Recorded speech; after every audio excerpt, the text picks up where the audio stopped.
that being said, Trap Talk listeners, if you love everything about Trap Talk, please subscribe to our page. Also, throw some likes on the videos that you enjoy. It really means the world to us. Yeah, comment on each episode. We read them. We respond to them. With that, let's get to the show. Welcome to Season 2 of Trap Talk.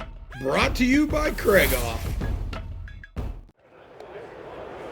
Zach Nannini here, live at the 2024 SHOT Show with my co-host Richard Marshall Jr. and our great friend Travis Mears. If you don't know, we had Travis on the show back at the Grand in Sparta, Illinois. We got to hear all about his lifelong journey and clay pigeon shooting and trick shooting and clay sports ranch. Now, wait, we actually have two Travises here because we got Travis and then we have Travis. Yeah, he's supersized. He's got a supersized deal going on, but biggest head in all SHOT Show. That's right.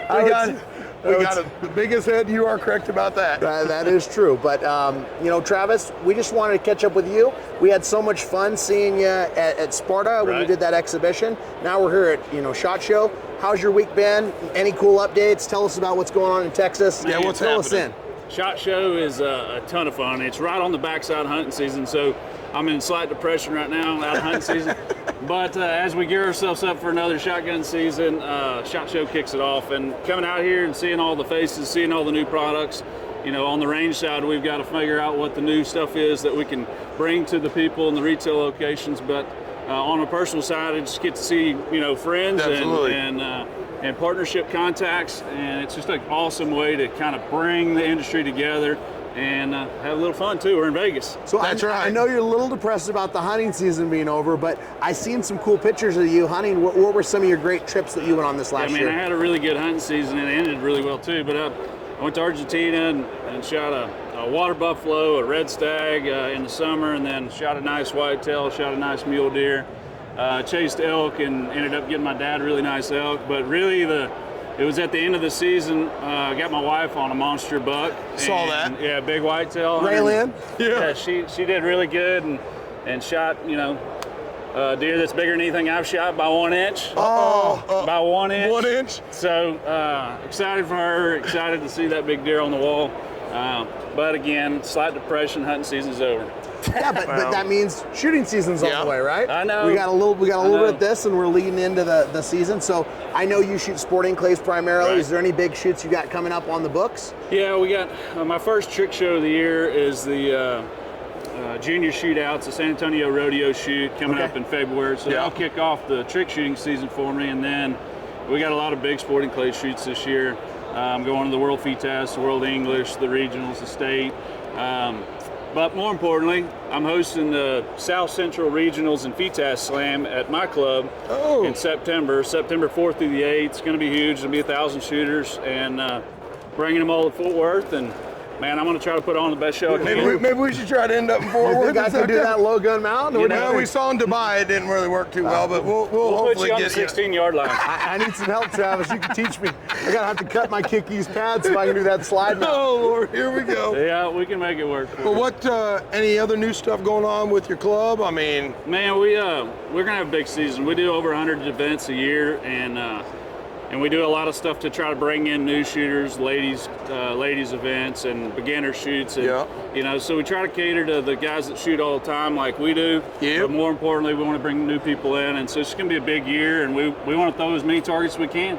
So, I've got some clients down in your area, and some are in real estate and some are corporate guys, and they're like, we're going over to Travis's, we're gonna shoot. So they love, like, it's just, you're so close, right? You're like 10 minutes away from all the industrial, that's right. And people just get off work early one day and they just come down and get to shoot sporting clays and get that steam out, right? Because those fluorescent lights in those office buildings, they can be a little bit, there's a little bit of tension there, those screens. Zach knows a little bit about, but he's gone a lot too. So. Yeah, I gotta shoot. He works at home a lot. Well, let me invite anybody that sees this. I'd love to have you out at the range. Our range is called Defender Outdoors Clay Sports Ranch. It's on the west side of Fort Worth. You can stand on the event pavilion and see downtown Fort Worth. So we got lots of hotels, restaurants. Right by the stockyards, right? Yeah, we're within 15 minutes of the stockyards. So I'd love to have everybody out. Again, we're going to have the regionals in September. So we got to give a shameless plug to Travis's range. I got to come down there and shoot some. Absolutely, we need to. It comes with the territory. Yeah, we'll come down there. He's already got the wigs. He's dialed in. Yeah, that's right. Shameless plugs is what we do on Trap Talk. That's right. what we love. That's right. Well, it's been great catching up with you. Is there any other cool messages or anything you want to tell our listeners today? No, I'm just excited to see what you guys are doing. You're out there and shaking it up and bringing the industry to the folks that enjoy the things that we do and appreciate what y'all do and involved me today. And like we said earlier, SHOT Show is all about kicking off the year. That's right. And seeing our buddies, seeing our partners, and then we'll be on the Clays course in the trap field soon. Very soon, absolutely. It's true with SHOT Show, it is B2B. And I've always, like growing up, I used to look on the internet and see people at SHOT Show and I get all excited. I'm like, I want to go. If there's any opportunity to get yourself to SHOT Show someday, get it in, figure out how you can show up and go and make a I good got trip Zach of it. coming out here 4 years ago, and the first time, he was like a little lost puppy. Yeah, I was like a... He was. I was losing. You hit me on that He hook called and I me, was where you big. at? I'm like, we're over here. Oh, okay. And he'd come back, and then boom, he'd disappear. Well, we've been trying to connect for 2 days now. Yeah, exactly. But I'm over there and you're over there. That's right. It's busy Travis time. is a busy guy. Everybody wants to talk to Travis. So That's right. I'm just Zach Nannini. Nobody wants to talk to me. Well, Travis, it's been real. Zach, nice to thanks. see you. Pleasure, bud. bud. Good to see you, man.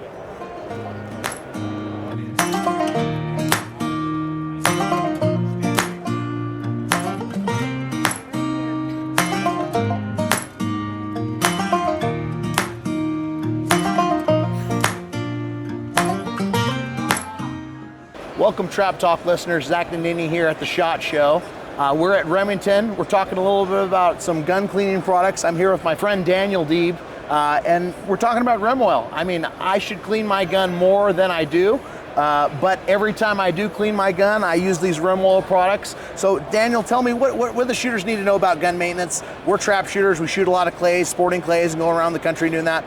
What should they be using? What products and how often? Yeah, absolutely. So, we have a full assortment of gun cleaning chemicals here. Your tried and true 10-ounce rem oil. Great oil for all parts of your gun. Right? It's going to give you that lubrication. It's going to give you that rust protection.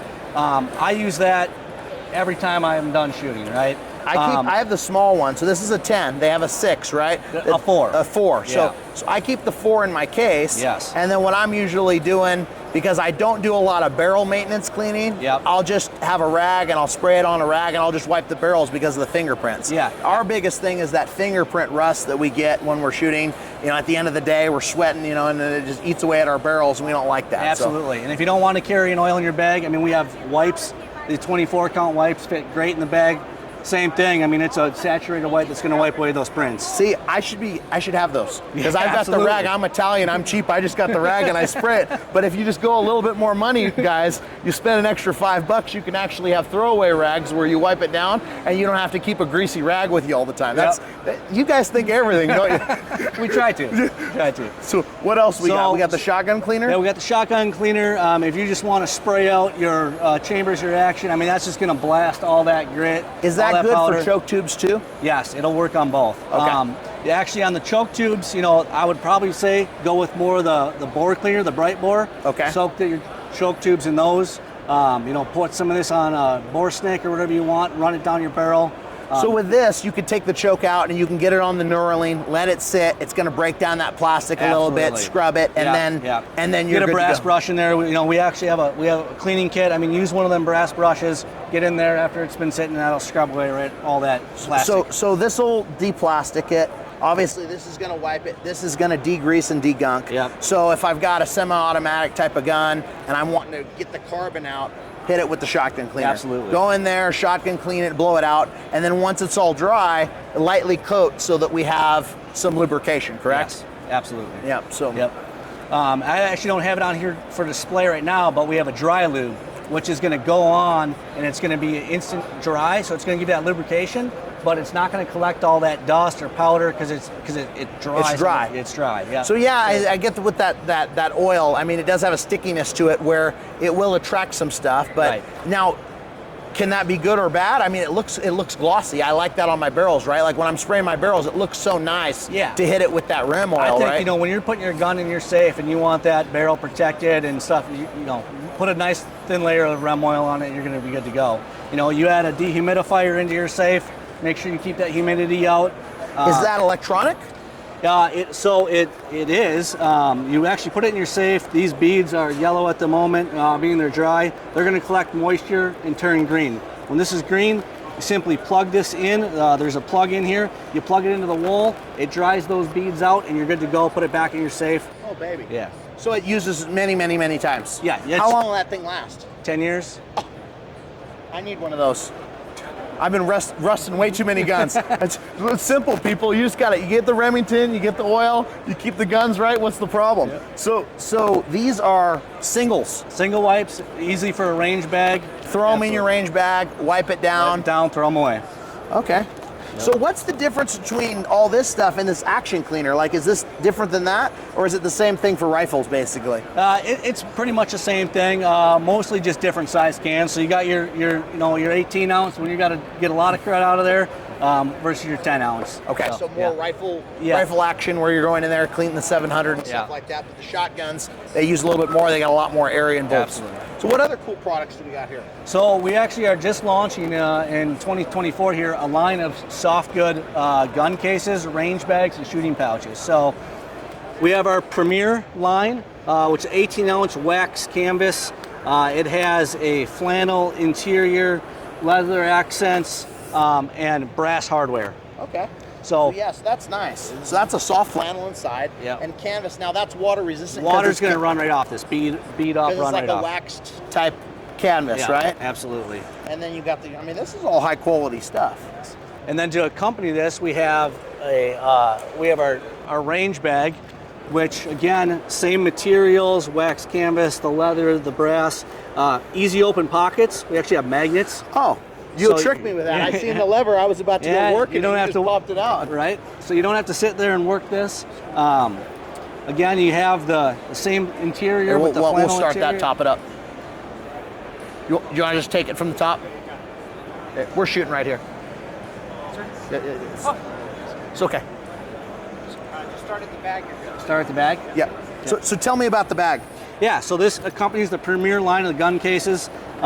Again, you got your wax canvas, your leather accents, your brass hardware, easy open pockets. Instead of fumble, you get the nice classic look of the buckle, but you open it with a magnet. So you tricked me on that because I was going to go work with this little thing here and you just open it right up. I like that. I don't have to worry about it. No, but you still got the expandability. If you want to stuff this pocket full of stuff, you got that option. This is a big bag. It is. You're going to fit all your shooting glasses, boxes of shells, choke tubes, everything you need is going to fit in here. Yeah, I mean, that's a quality constructed bag. Absolutely. So do you know price points on any of this stuff roughly, or is it MSRP value? I mean, any idea? Yeah, I mean, or is it still early? Retail value, gun cases are going to be right at $100. Okay. Bags are going to be at $149, and then to finish that line out, we actually have a shooting pouch. Oh, I could be styling and profiling. What do you think about that, John?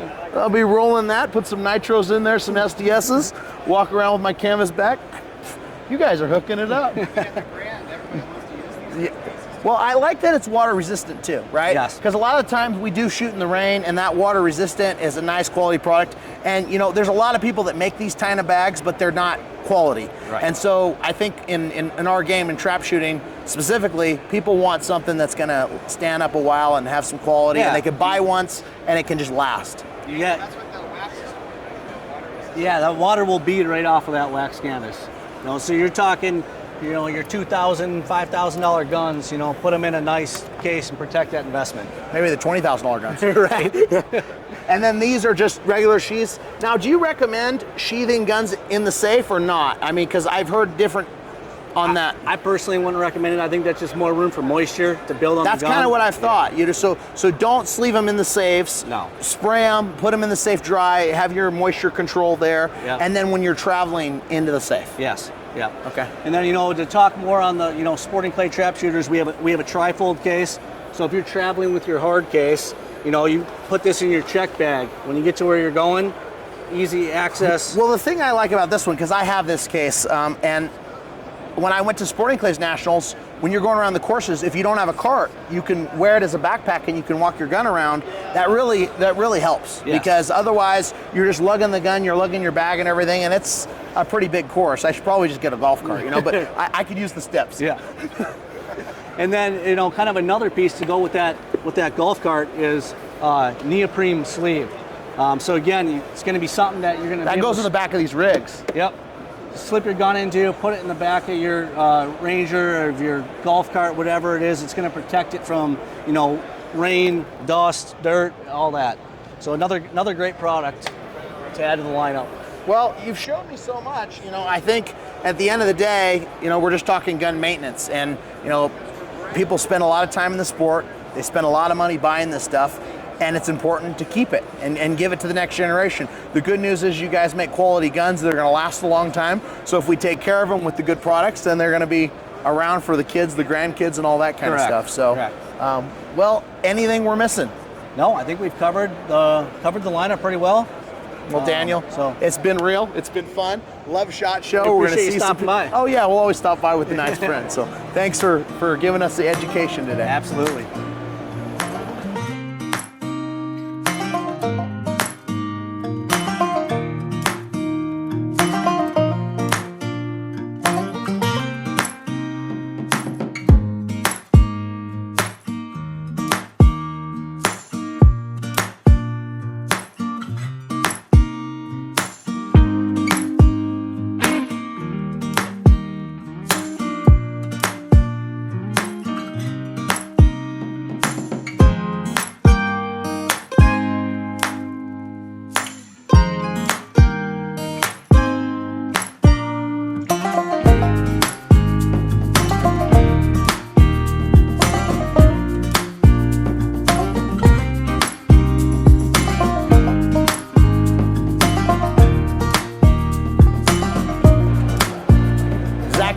Live at Remington at the 2024 SHOT Show with my friend Ronnie Evans. Ronnie is the man that knows all things SHOT Shell at Remington. So we're going to talk a little about the competition loads. I myself have been using the SDS, the Nitro, and the Gun Club line for, man, it's been since 2007. So many years, hundreds of thousands of targets broken and smoked coast to coast. So first thing I want to ask you about is I've been hearing a lot about this Remington Cure product. Sure. Tell me what was the inspiration by that and what's the cause? So the Gun Club Cure product was brought out a couple years ago, and we wanted to do something to help kind of give back. So we went with the blue hull, and we actually charge about $1 per box more, right, than what you would stand with your standard gun club. It's the same gun club that what you're used to shooting, you love all the time, but we've changed the color, and what we're doing with that is proceeds, as a portion of the proceeds raised from that goes back to children's hospitals throughout the country. So since we've introduced this, we've already hit about $20,000 we've given back doing that. So we're pretty excited about that. That's awesome. And what I have noticed about this Cure shell, because I have shot it, is you do make a low recoil line in the Cure shell, correct? We have our standard. Yes, we still have it. We had our 1145, and we also make it. I think it's 1100. It's 1100. Yeah. So an 1100. And I've shot that a lot, and what I've found is I'm still getting a quality break. I'm still getting smoke, but I'm not feeling the perceived recoil of that 1150. Right. And where I really like that is in like the first shot of doubles. Like that first shot of doubles, or when you're dealing with like youth shooters or females that aren't quite as big as we are, strong and muscly, I get it. But that being said, I mean, they're not glutton for the punishment. No. They just want to be able to have fun and shoot. Sure. And that line is here, and then in other low recoil you have we have SDS. an SDS low recoil as well.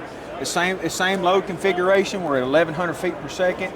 It's really good, like you said, for the first shot of doubles, and there's people shooting it for singles as well, and it breaks the target really well. So internally, I mean, I know SDS has a figure 8 wad. Yep. This Gun Club has a power piston wad, right? Power piston style wad. Power piston. So they're both a one-piece wad. They're both one-piece wad. This one, the other thing different about this as well is the antimony in the shot is less on the Gun Club than it is the STS. Okay. So let's talk about antimony a little bit, because we just spoke with the Hevi-Shot guy, and he talked to us about tungsten, and he talked to us about steel and all these other things. But that being said, what does antimony mean in terms of breaking targets? Okay, so the higher the antimony content, it makes the shot harder. The harder the shot, it actually does two things. One, it helps with the consistency of a pattern. A harder shot patterns better than a softer shot. Okay. It's less easy to deform, causing flyers. Okay. So that's one thing it does. The other thing it does, when it hits the clay target, it's like hitting it with a bigger hammer. Okay. Does that make sense? Yeah. So the harder the shot, the clay target gets hit harder with harder shot, it's going to break better. So if I'm understanding you correctly, lower antimony, a little bit softer shot. Yep. It's not going to hit it quite as hard. Right. And pushing through a barrel at those speeds, you might have some deformation you because could have. it's a That's little right. bit softer, That's so it's right. going to take a little bit more abuse. Exactly. The harder that antimony, the harder the shot, and the more uniform the patterns are going to be, the more knockdown power, the more smack. Precisely. Now, Precisely. does that have anything to do with weight, or does that just have to do with hardness? It's hardness. It's hardness. It's the same shot weights. It's just Same amount of pellets in both situations. You're It's just just making one's one a little harder than the other. Yeah. Now, is there a point where it gets too hard and it goes the other way, or Well, it gets to a point where you don't get any perceived benefit from it being harder. point of diminishing return? Yes. Yeah. So what's that zone in your mind as a shell man? You can probably see a little bit of still some benefit at close to 8%. But Okay. once you get to that point, you're not really seeing much. So do you know what hardness, or are you allowed to say kind of what hardness is in here? 6%. So this is a 6. All of our STS and Nitro Sporting Clay, all our Premier stuff has 6%. 6% antimony. Yep. And then how about a gun club line? That's 2%. 2%. 2% is the same stuff you see in our dove loads and our pheasant loads and things of that nature. Now, when we're talking dove load specifically, because I have a lot of friends that shoot birds, that lower antimony could potentially be a benefit because the pellet's going to deform into the bird, right? It is. Because That's exactly you want right. to transfer the energy to the bird, correct? Yes, that's exactly the harder right. the shot is going to pass through the It can bird, and pass it's going to through. cause them to bleed, but it's not going to deliver that. You want the transfer of energy. The transfer energy. You actually want it to deform. So when you're talking doves, 2% antimony is that's ideal. That's the ideal. Because you're going to transfer that energy into the bird. But you're talking clay pigeons. The 6%. We want to turn them in. We want to Right. grind them and turn them into dirt. The 2% works. It does on clay targets. But this is premium line. The blender. This is what you want. This is what chews the target up. That makes a lot of sense. Yep. And for me, when I have shot this gun club shell, it's been a lot at the close range games. Yes. So for me, if I'm gonna shoot it, I'm shooting it at singles and doubles. Yep. And I'm seeing the smoke ball, Sure. and it's working really, really well. Yeah. But I got to tell you, at the 27-yard line, when I step it up, I grab the Nitro. That's it. And now with Nitro, what's the big difference between Nitro and SCS? Is it powder? Is it wads? What are the big things? We share a lot of the same wad in the load configurations. We share the same shot. There's going to be some differences in powder because we are running at higher velocities, right? There's a small difference in the primer, but it's all about the powder primer combination that we're after on the velocities for this. That's the main difference. So you guys are tooling those primers based on the powder. So the consumer might see a gold primer in the back of the load, but the difference in the charge in that it's not the same. It's not the same because they're trying to burn at a different rate. So you guys have Exactly. tailored those primers to those specific load recipes. That's right. That's exactly right. I'm learning more about shotgun shells than I ever knew today. So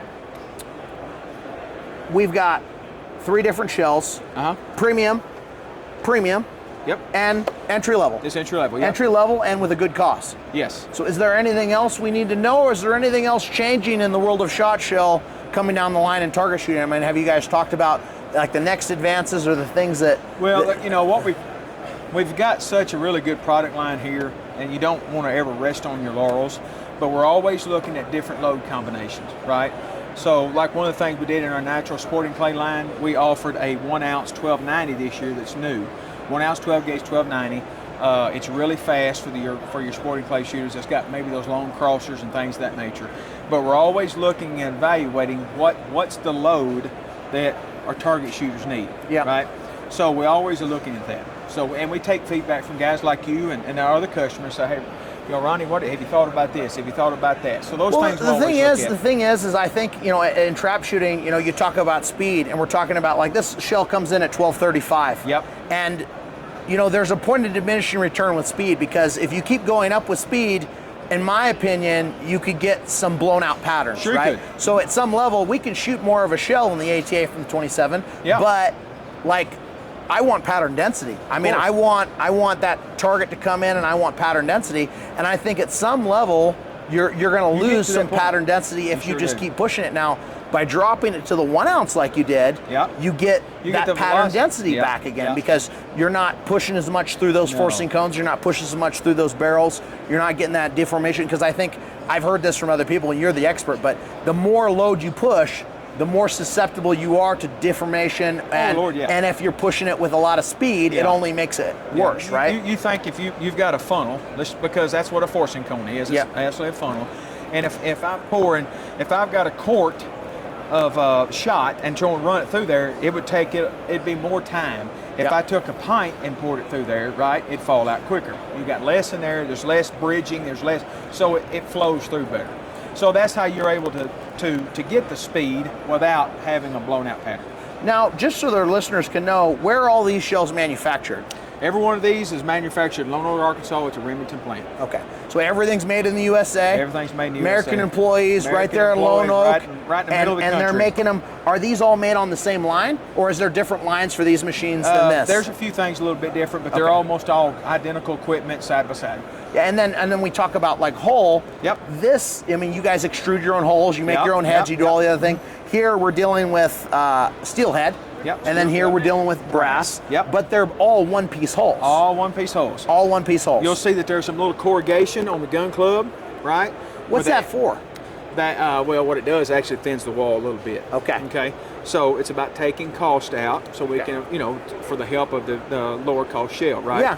Also with these here, though, you have the smooth shell that I know you're accustomed to seeing. I like that smooth. I do too. I like the smooth, but it's also really good for reloading. Those reload really well, but these reload. I've reloaded really these. well. I've reloaded. I get more reloads out of these. Yep. These a little less, and then, with that steel hull, it's that. It will give. It's that giving, right? And Brass just you can resize depending pretty on if you're shooting them in auto loaders. Now I'm shooting in an over/under Krieghoff, so it doesn't really matter. But with these ones, they really feed well in the auto loaders if we're reloading and we're kind of talking there. But I appreciate you giving us a rundown on everything we need to know about shotgun shells. Yep. Is there anything else we're missing? Is there any other cool ideas or products we need to talk about while we're here? Well, this year we've got a couple of new products. One of them is our Nitro Steel Duplex Waterfowl Load. Let's talk about it. Let's go down here. It's on this far end here. So we just spoke with the guys over at Hevi-Shot. Yep. So this is the Remington signature. This is a Remington signature new this year duplex. So let me say, when I say new, let me say this. Okay. Several years ago, we brought out a duplex load. This is when people talk about duplex, it's two sizes shot in one load. Okay. Right? Several years ago, we was the first ones to bring it out. At that point, Let's keep going. At that point, the technology wasn't there where we was at. We was in the early to mid 90s. Okay. So as we go ahead and technology gets better, different wads, different powder burn rates, different primers, so we have evolved and we make a much better shotgun shell today than we did in 1992 to 96. Technology's there. So what we want to do was to really bring out a load that was really good for that guy who may be hunting ducks, but he has the opportunity for some geese. Okay. All right, and he's not worrying about different shell sizes. He's got one shell. He's got one shell that'll do it all. He's buying one shell. He's going to do it all. He's going out to hunt. Yes. Maybe some ducks, maybe some geese. Whatever's there, right? Okay. So we have four different lines in this. We have a 2x6. Now 6-shot is quite small for steel, but it patterns really well, and about 30 yards it does really well in the gelatin. So it'll go 3 inches deep in the gelatin. So if I'm a teal hunter, okay, that 2x6 is wonderful. Well, why do I need 2-shot? Well, if I'm hunting primarily teal or wood ducks and I get a chance at a mallard, that 2-shot's going to be a lot nicer to have. Oh yeah, you right? want to knock that mallard down with the 2. Sure. So the 2x4 has got the best of both worlds in it as well. This one here, the 2 has got 2 and 4 shot as well. What's the mixture? Is it half and half? Half and half. Half and half. Ounce and a quarter, so you get 5/8 of each. Okay. Okay, so it's like having 2 shells in there. So now let's go back some more benefits of 2 sizes of shot together. One of the ways to improve, because steel's hard. Yeah. But to improve shot density or pattern density also is through really good buffering. Okay. And most time buffer is in some type of a plastic form. Okay. This is actually buffering itself. With shot. Shot to shot. I never would have thought that. Buffering with shot. Buffering with shot. So what we have really seen now, the 2x4s is in upper 70s to low 80% at 40 yards and 30-inch circle.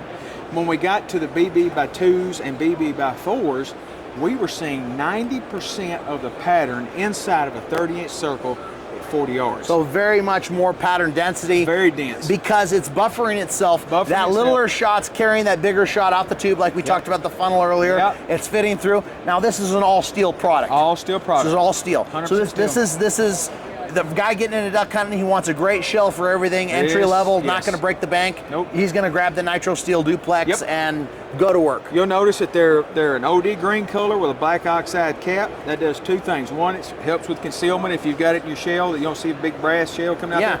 But also because we've oxidized that cap, it's less chance to rust. Oh, okay. So if you get it, it's a little more I weather might get them resistant. wet every once in a while. Well, if you're duck hunting, you're going to get them wet. I drop stuff. Yep. So these don't show up, but we actually have a good waterproofing. It's on the mouth, and we have a waterproofing on the primer as well. So, we understand what environments are going in. Okay. So then also this year, we had our new Nitro pigeon load. This is exciting. Tell me about this. So I want to Nitro know. pigeon is some pretty cool stuff. This is for you guys, your pigeon shooter, or really I think another place this would be good for is your guy that goes to game preserves. Yeah. So you're going to game preserves, they're not extremely wild birds, right? You're shooting 1,230 feet per second, or 1,230, an ounce and a quarter. It's got the power piston wad in it, and it's 7.5, and like we talked about earlier, it's 2% antimony. So you're also got 2% antimony here, but you also get the benefit of the STS prime hull, our best hull that we make, a brass cap. I mean, it is the best of everything. So what wad is using in here? This is the power piston wad. So you use the power piston again because we need more room. Yeah. All right. We need more room because we're putting an ounce and a quarter in it. We're not putting an ounce and 8, so we're not using figure 8. Exactly. Okay. This is a 2% antimony, and like you said earlier, that lower antimony is going to get into the bird. It's going to transfer the energy, and it's going to drop the bird. Right there. So, I mean, there's a give and a take, right? Pattern density versus knockdown power. Yeah, exactly. But when we're talking knockdown power, that lower antimony is the way to go. Game loads. So do most game loads have lower antimony? I mean, if you see a game load, it's a lower antimony. You see game loads, it's almost always. Okay. So this is for our guys that like to shoot pigeons maybe competitively, or yes, sir. like pigeon hunters. Perfect for that. Perfect for that. Okay. So are these out now? They are ready to be produced. We're taking orders. Okay. So you'll be seeing them soon. The Nitro pigeon is coming. That's on its way. To a pigeon ring near you. Yes, sir. Okay. Well, Ronnie, you've been a wealth of knowledge. Everyone knows you're the man. You've got all the info. I always appreciate seeing you and picking your brain. It's fun seeing you at the Grand. It's fun seeing you here at SHOT Show. Yes, sir. We appreciate you so much. Yes, sir. Enjoyed it. Thanks for stopping you. by. Yes, We'll sir. talk soon. Yep. We'll see you soon.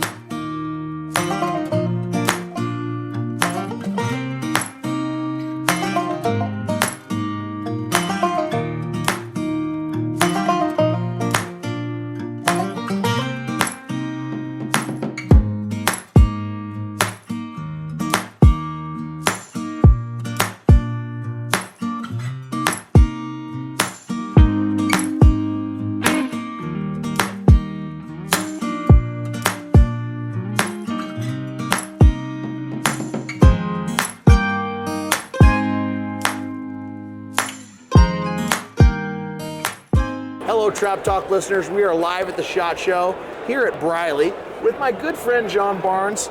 John went to Lindenwood University with me. You were a little bit there before me. He's got a few more grades than I have, but Thank you for pointing that out. Yeah, we got them. They're in there. But we're some old school alumni, but we're here to hear a little bit about Briley, a little bit about chokes, and maybe some other stuff. And we got Ricky too. I mean, Ricky Marshall. I do.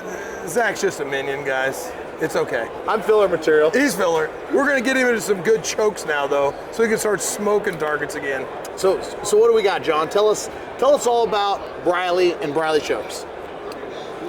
So that can be a real mouthful because Briley makes a little bit of everything. Of course, the biggest product, the thing that we're best known for, are our choke tubes, of course.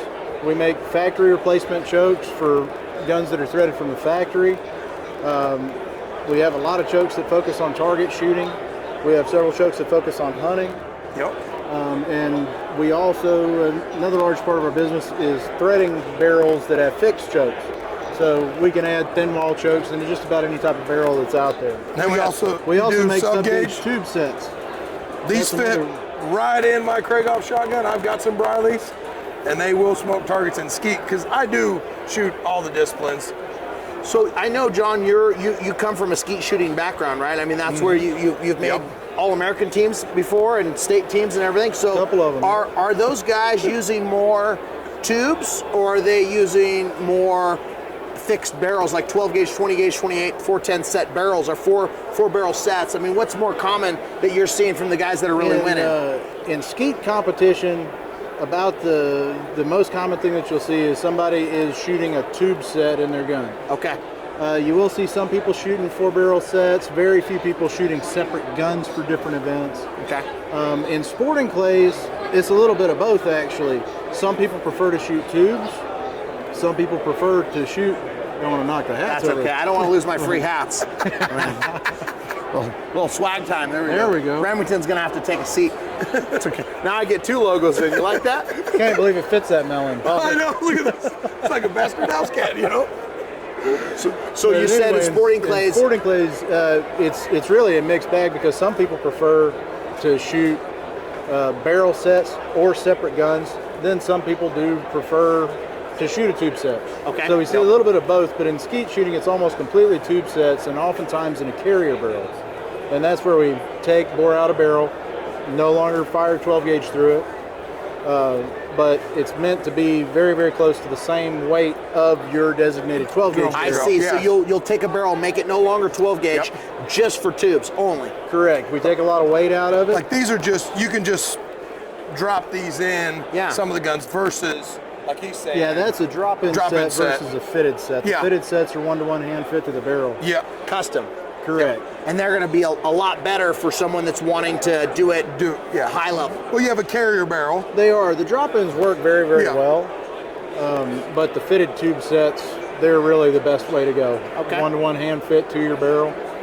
And especially when you get a carrier, because when you have a carrier barrel that's match weight to your 12 gauge barrel, no matter what gauge you're shooting, you have the same sight picture, you have the same weight and balance, and your gun's going to swing the same.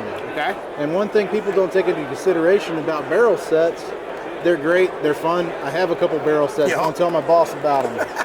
But the barrel sets, when you have that smaller diameter pipe on the outside, that's actually part of your sight picture, even if you're looking over the top of the rim. Correct. So you're used to seeing a big wide 12 gauge barrel. Yep. And you have a little pencil 410 barrel out there, it's a different sight picture. With tubes, you have the same weight and balance, same sight picture. So I would think it's probably an advantage, at least for consistency, to use a tube set. From sight picture, moving, weight, and everything, I would think, because they can't make the 4-barrel sets exactly the same just because of what you mentioned, the width You of can the barrel. add the weight But you to can't the get barrel, but the sight pick, because I've shot them all, and I've got, barrel sets too. And the same thing, I actually shot a little bit better when I shot skeet with my 12 gauge barrel, the carrier barrel with the tubes. Or even, just drop it in my gun. It's a little heavier, but, for a quick deal, I mean, it works. But the drop-in, like a skeet shooter your caliber, the Clay Baldwins, the Schaefer Stanfields, which they're both here at the show, they're using the, carrier barrels with the weighted tubes, so it matches everything good. So, I mean, I know we're not using that a lot in trap. We're shooting 12 gauges. Yeah, that's all we shoot. The 28 gauge events, don't tell me you're not shooting the 28 gauge events. He doesn't shoot it. I'm considering. Well, it's a lot of recoil. I know you can't handle it. So what I do want to know about is I'm looking at these choke tubes behind you. I'm seeing titanium. I'm seeing steel. Like, what are the main differences between the different metals that you guys use, and also like what's extended versus flush? Like, what are the benefits one way or the other? So flush chokes, they give you a nice clean look. When you can add more length to a choke, it helps reduce flyers and bring them back into your usable part of the pattern. Okay.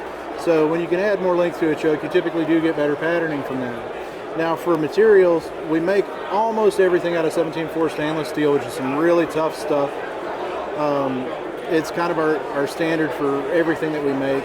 Titanium, the biggest advantage there is it's really, really lightweight. And especially because people have become very cognizant of having the weight of their muzzle just so. If you want something super lightweight, titanium is very, very strong material. Yep. And it's also very lightweight. Yeah. So there's two. You can get titaniums or you can get steel. And the major difference is not performance, but weight. So it's not going to change pattern density. It's not going to change anything like that. You said the pattern density is going to change more from the length of the choke. If I do longer chokes, I'm going to get a better pattern potentially. Correct, and we offer a few different versions of chokes that do some different things to the pattern as well.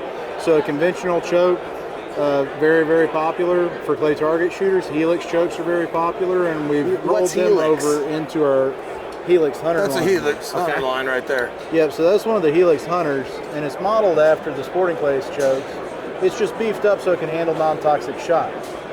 So what are those ports doing? Are they trying to strip that wad, They'll or strip what's the wad back a little bit, I'm sure, and They strip the wad just a little bit, but the biggest thing that they do is they vent some of those gases early, and being in the helical pattern, there was some guy that designs rocket engines that actually explained to us that we had gotten it just so for the perfect movement of gas to remove it from the choke, and it sounded like the craziest thing ever, but they do work.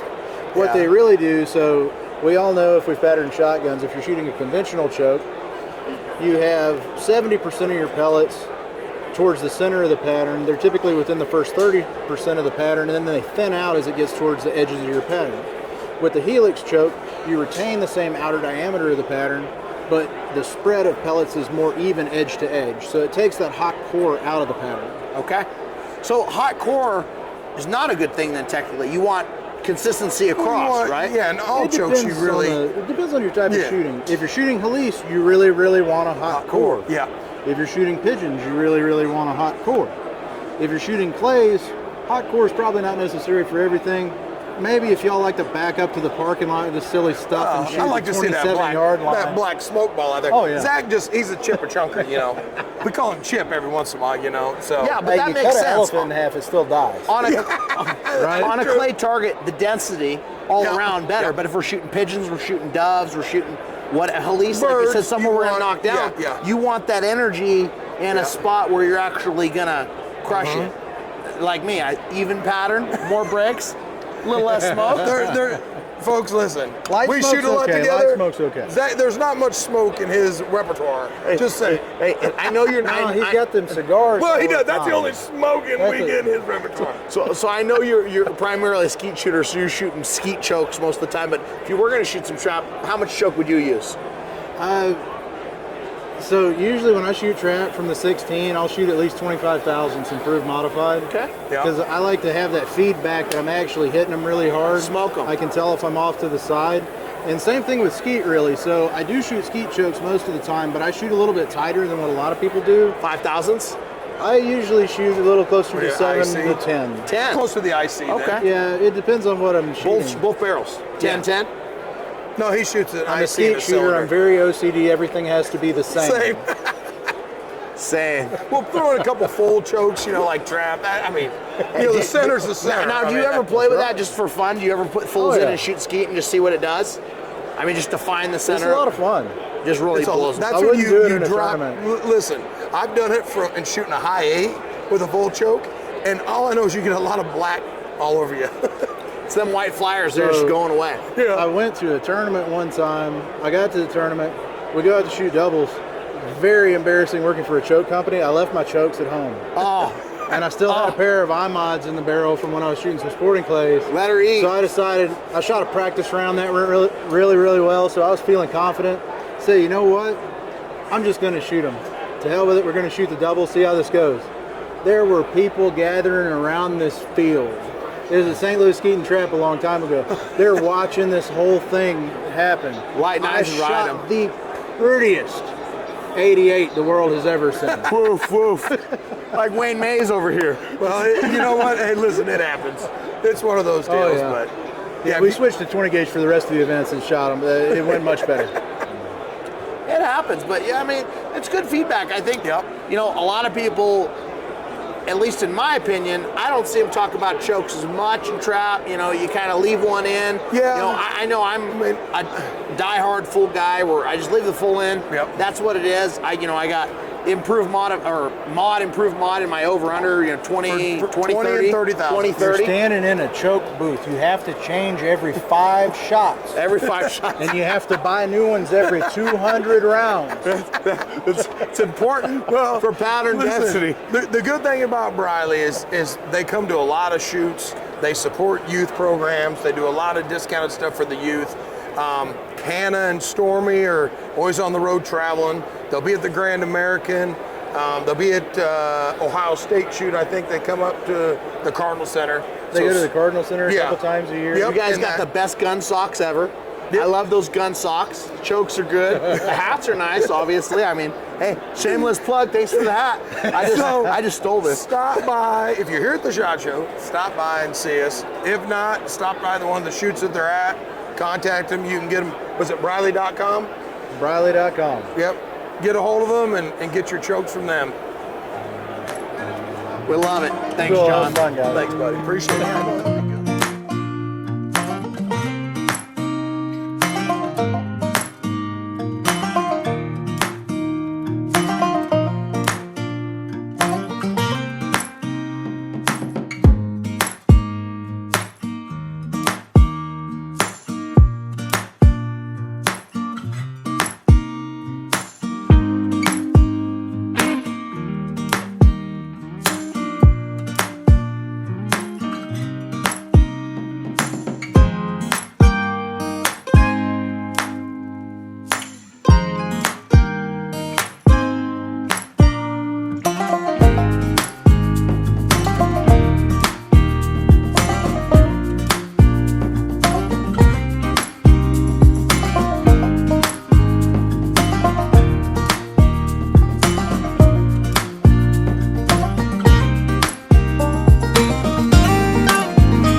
Trap Talk listeners, Zach Nannini here with my friend Scott Turner at Hevi-Shot. We just wanted to talk a little bit about these Hevi-Shot loads. Hevi-Shot is a sister company with Remington. As you know, Remington sponsors Trap Talk, and they've sponsored all the STS and Nitro lines that I shoot for a long time. But I've been hunting a lot more ducks with my friend Don Budd. We've been spending some time killing those green heads, and we just want to talk a little bit about the shell with the master here. Yeah. So give me the rundown. What are we working with here from bottom to top, and just Okay, so the history of Hevi-Shot is pretty much back when they outlawed lead for waterfowl, a lot of frustration. So Hevi-Shot was born out of frustration. But these guys were, they're metallurgists. They had a background where they knew they could make something better than steel, because steel's only 7.8 grams per cc. So if you take a centimeter squared block, it's going to, in steel, it's going to only weigh 7.6 to 7.8 grams per cc. per cc. Yeah, so per cubic centimeter, right? The next product that we actually cast is bismuth, and that's 9.6 grams per cc. So you can actually shoot one size smaller than steel and have the same lethality. Okay. Same knockdown power. Exactly. Okay. Exactly. So, and then lead, we just have this as a reference. Hevi-Shot does not do anything with lead, but lead is 11.2 grams per cc, all the way up to 11.8. So it's very close. This bismuth is very close. Mm-hmm. Yeah, very close. This is Hevi-Shot tungsten, 12 density tungsten, cast in Sweet Home, Oregon. It's like 12 grams per cc. So you can actually drop 3 shot sizes smaller than steel. Really? So if you normally shoot a size 3 steel, you can shoot a 6, have 30% more pellets, and have the same At amount. the same distance. Mm-hmm. And the smaller pellet penetrates. So that's wild, because we'll get to this last one Yeah. here in a second, but I'm picking these things up, and I came and I was dropping them all over the floor, Yeah. and Ricky was laughing at me. But the thing is, this steel, you could feel it's light. Yeah. Because on each of these, you're feeling them, and you're like, just the weight, and it's like heavy, and it's getting incrementally heavier. And that just tells me knockdown power, right? Oh, absolutely. Knockdown power, pattern density, being able to bring the birds down, Yeah. break wings, and do what we got to do. Absolutely. So a good comparison would be a golf ball compared to a ping pong ball. If you throw them at the same velocity, that golf ball is going to hit harder and go further, right? It's the same concept. So you're actually able to drop down shot size, have further penetration because it's a smaller pellet. It's the 12 density is my favorite product we have. Right here, this Yeah. tungsten. So what's this last one on the edge here? This I know one that's is- a special one, right? Yeah, TSS. So it's tungsten super shot. It's 18 grams per cc. So it's a lot of guys use it just for turkeys because you're not shooting quite as much. Yeah. So you're shooting. You're not going 3 shots. You might do one. Yeah, and so Like we produce it in, we put it in our shells. It's a 7 or a 9. So it's the 9 shot is, a lot of guys run 410 or something like that, because it's hitting is equivalent as like a 4 or 5 lead. So, well, and I've had friends that have told me they take these 410s and they're shooting turkeys at 65, 70, 80 yards with 7s, 8s, and 9s and stone killing them harder than they've ever killed with anything. And that's just the power, that knockdown power. Yeah, and that's the one thing that I feel that I think it's irresponsible for me not to address, excuse me, is even though we can, the TSS is lethal, on a goose out to about 75 yards. The 12 density, we have people at 60 yards all the time telling us. But just because you can doesn't mean that you should. Yeah. Part of the hunt is to get them into that zone range where you're not going to wound it. Now, a couple of years ago, I had my son. He was shooting a little 410, and it patterned so tight he ended up missing. But he nicked it, and it's running. And I was able to pick it up with my gun, and it was about a 60-yard shot. So he tried to take it at 30. Wounded it, and it was running, and so in that case, I do like the ability to have that long. Well, it's nice to have reach when you need it, right? Absolutely. You're going to use discretion, but you have reach when you need it. And I think where this opens it up too, if we're talking about that, youth. I mean, how many people are not hunting because they don't want to shoot a 12 gauge? I mean, you've got ladies and you've got younger people that can't, shoot that, explosive of a gun, and now you put them in a 410. And they can knock turkeys down and have a great time. So is this TSS in a line for? That's our turkey. So for turkey. So not for ducks. Not this one. Now I could. Yeah, you could. I have. You could. It's legal. Yes. It's expensive. It's extremely expensive, but it's non-toxic, so you can still use it for waterfowl. So as a legal waterfowl shell, if you wanted to do it, it'd just be a little bit pricey. Yes, a little bit pricey. I had the opportunity last year to R&D some of our 28 gauge 3-inch, and we had some left over, so I thought, well, next season, duck season. And, it is expensive, but extremely effective. So this tungsten shell, which shell is that right here? Tungsten would be our Heavy 12. The Heavy 12. That one is 100% 12 density tungsten. Okay. And then we also have it in our Heavy Metal Extreme. Okay. That is just 30% of it. And then our Magnum Blend for turkey is also 12 density. So this is 100% tungsten. This is the highest end product that we have for 12 density. Mm-hmm. And then this Heavy Metal is a blend. It has 30%. On the leading layer. And the rest is steel. Yes. Steel. So you have to take a steel core and you put 30% tungsten over the top of it that gives it some knockdown power. So, and I'll explain that in a second. And then this is another turkey shell. It's all 12 density tungsten. But what this is nice is it has a 5, 6, and 7 all blended. So it's all mixed together. So you get everything from, close range and longer range if you need it. But as far as you want to talk just waterfowl right now? Yeah, let's talk waterfowl. So our entry product is our Heavy Steel, which is probably the most popular, highest demand that we have right now because of the most volume. Yeah, most volume. Price point, an extremely an efficient round. I see it everywhere. Walmart, I see it everywhere I go. I see that Heavy Steel, and I see people shooting it, and it seems to work really well for. And I think it patterns better than a lot of the competition because our wad is it's kind of got a concave base to it. Okay. And I think that kind of supports the. So that concave base here, we're talking right here. Yeah. So this is a one-piece wad, correct? Yep. Powder, and then we've got a Hevi-Shot column. I mean, a lot of shot. Yeah. Steel shot, if it is.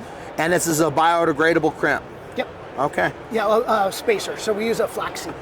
Okay. So that's just in there for pattern density? No, the flax is there so because you have that space between the shot and the crimp. Okay. And so if you don't have that, sometimes you Spills get out. Yeah. So you put that flaxseed in there, and that helps with a nice tight crimp. The crimp's nice. Yeah. The pellets don't fly out in the bottom of my shell bag. Because I've had some shells back in the day where you're shaking them out and they're falling in the blind and they're laughing at you and they don't go off right, so that doesn't happen. Yeah, so we go from Heavy Steel to Heavy Hammer. Okay. Now, Heavy Hammer is another layered, stack load is what we usually call it. It's 15% bismuth over 85% steel. but the bismuth is the same shot size as the steel. Okay. So what that means is that bismuth is going to end up hitting about almost 40% harder than there. Because it's the same size. You didn't go smaller. Exactly. And I like heavy hammer for like flooded timber, closer shots. It's devastating. Not as long range. Yeah. If everything's going to be close anyway, hit them with a little of that heavy, get them wounded up, and then back them up with that steel behind it. This is Justin Martin with Duck Commander and Claudio Ongaro. This is their favorite round. Claudio Ongaro, he tracks every shot, wounded bird, and he had over 80%, lethality increase instead of cripples by making all his clients shoot this. Well, that's awesome. Yeah. So because I'm getting into this more and more, and with duck hunting, it can be an expensive thing. You got the dogs, you got the blinds, you got the setup, the land, the infrastructure. You're going out there and you're going to shoot these ducks, and it's a blessing when you have that day where they're all coming in, right? Yeah. The last thing you want is for the shell not to do its job. Thank you. You want to, because I was just with Don Budd at his place, Bud St. Paul in Kansas, and that's right on the Neosho Island. Mm-hmm. And a lot of the famous hunters, Duck Commander and all them, they come up to that area and shoot. And he tells me all the time, he's like, Zach, he says, all the money you spend in doing this, the shell is going to be the least part, especially when you only have, how many opportunities of ducks coming in that day. And you don't want to, I hate it when you hit one and it gets off, and you're having to send the dogs, and it's kind of a crap feeling. And you don't want to wound it. It's like, that's not, a lot of people that aren't hunters, they don't understand how the passion and the love that we actually have for the critters that we're shooting, and you don't want to wound them. It's habitat conservation. Absolutely. A lot of the money that comes, the duck hunting money that's raised is to go and help these conservation areas and help the duck populations and keep them good. Absolutely. And weather depending, this year we didn't get those cold pushes where we're at, so we just kind of didn't. So next year I think there's going to be ducks galore, but we'll see. In Oregon the ducks finally came in. So following the line, the next one is heavy metal longer range. This one has 30% bismuth, over 70% steel. So when I see this, is it two separate shots? So this shot and this shot. So you have the machines drop this one and then this one on top. Yep. So we do a triple drop. So we do steel, bismuth, and then the flaxseed. But on the longer range, it's the same. It's a one shot size smaller. Okay. So that way they have the same distance, and they have the same ballistic coefficient. So you're not going to get the steel to push through, or vice versa. So which would open up your pattern. I see. So that's why this one's for short range. They're the same. Mm-hmm. And if you want the long range, you have to drop that tungsten down one so the coefficient's the same. Absolutely. Like we where we hunt in Oregon, it's usually like in fields and stuff like that. So it's like you'll see heavy metal longer range a lot more than we'll see it in heavy hammer. But like in areas where you're hunting where the birds are closer, you'll see this more often. This is our newest product. This is my baby. This is a heavy metal extreme. Okay. So it's the same concept as heavy metal longer range, but instead of bismuth, it's 12 density tungsten. The good stuff. The good stuff. Over 70% steel. And then you have the flight control flex wad from the Federal Black Cloud. Yep. The rear opening one. So the original flight control wad, what it would happen is it had forward facing brakes. So as it would exit the barrel, those brakes would open up and that would strip the wad off the shot. Pull it off the column. But what was happening is sometimes those little wings would catch on like porta chokes. And then it wasn't unsafe, it was just inconsistent. Yeah. So what they did was they came out with a flight control flex wad, which is rear opening. So it's efficient and effective in any choke. But it's 3 shot sizes different. So we have a 6 and a 3, a 4 and a 1, and a 2 and a BB. And it's probably the most consistent. So I'm learning a lot because before when I seen on the top of these boxes that say, these 2 numbers, and I'm like, what the heck? But it's a mixture. Mm-hmm. It's a mixture of shots. So if you see double, So, and that's something that we will be correcting with the heavy metal because it is, so that when it says shot size 3, it's actually a 3 steel. It's a 3 steel and something else. And a 4 bismuth. And a 4 bismuth. So but this one, this is my go-to. That's your baby. That's my baby. You helped that one. I fought to get this one and I'm so happy it You're performs. loading that in the gun. Yeah. So now for myself, if I'm hunting in Oregon, that's what my preference is. Okay. If I'm going to travel and it's like a bucket hunt, like a once in a lifetime deal. Exactly. I'm either going to run heavy bismuth or the Hevi 12. So these I'm more are like the top lines. And so what's the main difference between this and this? Just the density? This one is 100% 9.64 grams per cc bismuth. And what's nice about bismuth is it's malleable, right? So what it makes it where you can, if you have a real old gun that's only lead rated, then you can actually shoot bismuth through it and you're not going to damage it. So I'm going to go into it for a second because I've got all these guns that say steel shot okay, right? So you gotta choke down to use steel shot. With this bismuth, you don't have to choke down anymore. No. You could use those improved modified or fulls on these bismuths and tungstens because they're going to go through and it's not going to damage your barrel in any way, shape, or form. And and then a lot of times with the steel, you don't want to over choke it because if it's a large pellet, even a steel rated barrel, you can bulge it. So we don't want to blow any chokes out. No. Bad deal. And a lot of times it's not the choke that fails; it causes a bulge in the barrel. Bulge of the barrel. Yeah. So heavy bismuth, I use heavy. I have two of my granddad's guns: a Belgian Browning over and under, and a Belgian Browning Auto 5. Beautiful guns. If I put anything other than lead or bismuth through it, I ruin it. Correct. So when I shoot those, because I do at least one hunt each year, that's all I'll use. Now this is the top dog that we have as far as waterfowl. It's a 12 density tungsten. That's just like what we talked about. Now the Hevi 12 is the same thing as the original Hevi-Shot. Nothing is different.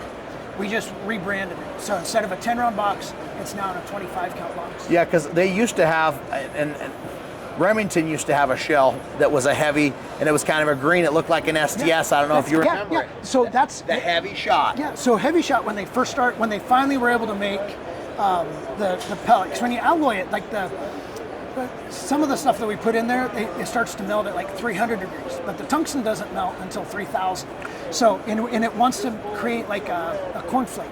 Okay. So it took them a year to make a roundish pellet. Roundish. And when they finally were able to do that, they went to Remington and said, "Hey, will you know, this is a great product. It's actually better than lead." And so Remington loaded our stuff forever, which I think is cool.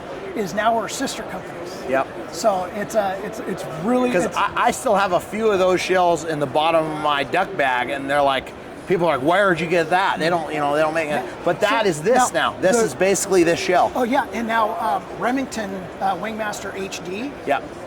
It's like our the original it's our we make the shot for it. The original tungsten, because that HD it was a kind of a green looking STS hull. It was shiny, metallic, had some flake in it, had a little wax on the top. It was painted primers in the back. I mean, it was a good. So I went on a goose hunt last week, and when I saw how big the birds were, I went into our company store for one purpose, and that was to get Remington Wingmaster HD because they actually have a BB in 12 density tungsten. That's like hitting like a 4 buckshot.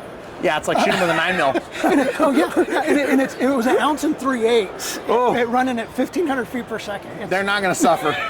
They're not going to suffer. So, but it's basically the same thing as a Hevi-Shot product, but in a green hole. Yeah, well, man, this is a wealth of knowledge. I've learned so much today. So it sounds like if we're going once in a lifetime hunts, want the best of the best of the best, this is great. Or if you're running an older gun.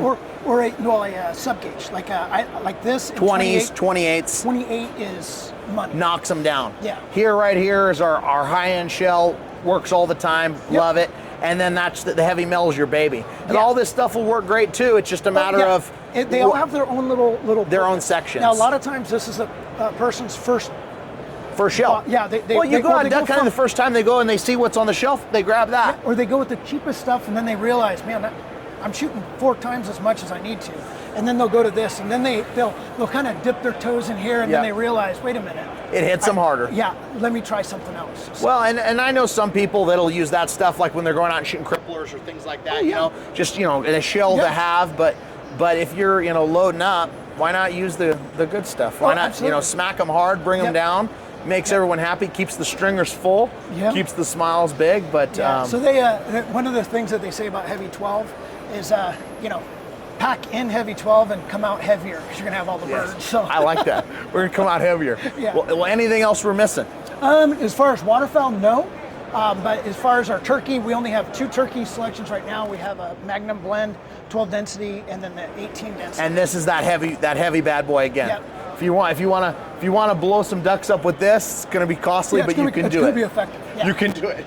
It's almost not, because this is a 12 and this is an 18, so that much that's that much more. Yeah. Wow, that's amazing. Well, you've been a wealth of knowledge. I appreciate you sharing it with me. Yeah. We're gonna definitely get these to use in the blinds. I hope the guys. I'm gonna pick up a couple boxes of these bad boys and see what they do. But this has been fun and always fun to see at the SHOT Show. Yep. Good deal. All right. Thank you.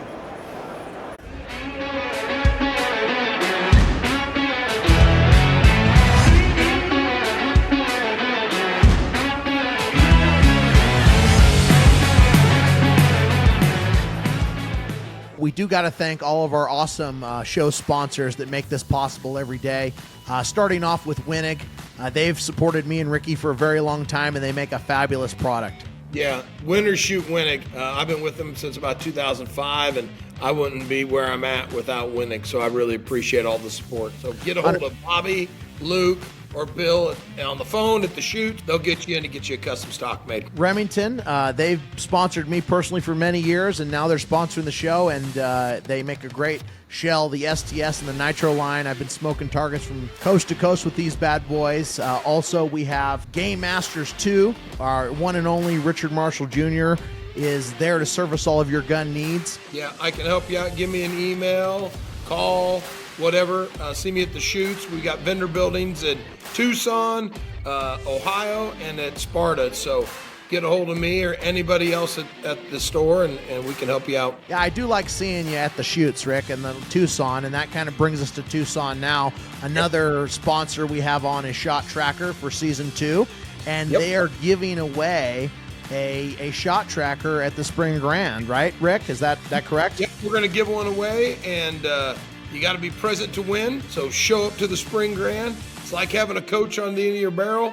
I can tell you, I've been with them since day one, and it really helps with doubles especially. You see in the graph of your transition from your first target to your second target. So that's exciting, guys. Mark your calendars for the Spring Grand. We're going to do a live episode. We're going to give one of these bad boys away. Make sure you're there. That brings me to my next show sponsor. Shotguns West is our Pillas sponsor. They're doing the glasses, and they've also agreed to join up and give a pair of Pillas away at the Spring Grand in addition. So not only can you win a shot tracker, but you can win a brand new set of Pillas. So that much more of a reason why you're going to want to go to the Spring Grand this year.